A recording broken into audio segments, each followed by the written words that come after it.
Democrats today want to introduce gun control legislation that they say is going to make you safer. They want to expand background checks. But what do background checks accomplish? Well, the DOJ said there were 112,000 denials in a year. Who were those 112,000 people? Well, my colleagues on the other side of the aisle would have you think those were felons. They saved you from those felons. But how many of those 112,000 were prosecuted for that crime of trying to acquire that gun? According to the DOJ, 12.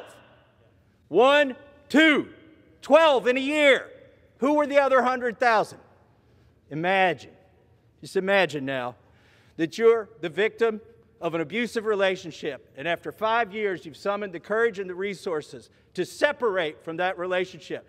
But things have escalated, and now you've decided it's time to acquire the means to protect you and your children. So you go to the gun store and you try to buy a gun. The clerk presses the computer button. It says denied. You ask the clerk, why was it denied? I don't know, this happens sometimes. Maybe you had a similar name to somebody else in the database. You can't buy a gun today, tomorrow, next week, not ever. You've been denied. So you go to a friend you've known for a long time. Your friend says, I'd like to help you. You say, well, I don't know if I'm going to make it through the night. The friend says, I'd like to help you, but don't you know H.R. 8 passed, and it was signed by the president. I can't spend a year in a cage. Good luck tonight.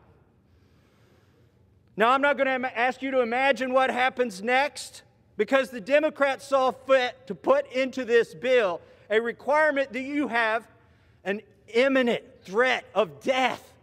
The threat has to be right there upon you, or great bodily harm. What are they saying? Well, if you're just expecting a few bruises and maybe a punch, put some ice on it. I'm going to ask my colleagues here today. I'm going to challenge the sponsors of this bill.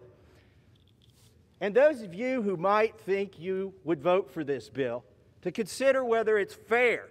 Is it fair to surround yourself with armed guards, with Capitol Hill police who have guns, with personal details, bodyguards, and ask the people to pay for it when you make it harder for those same people to protect themselves? I don't think that's fair.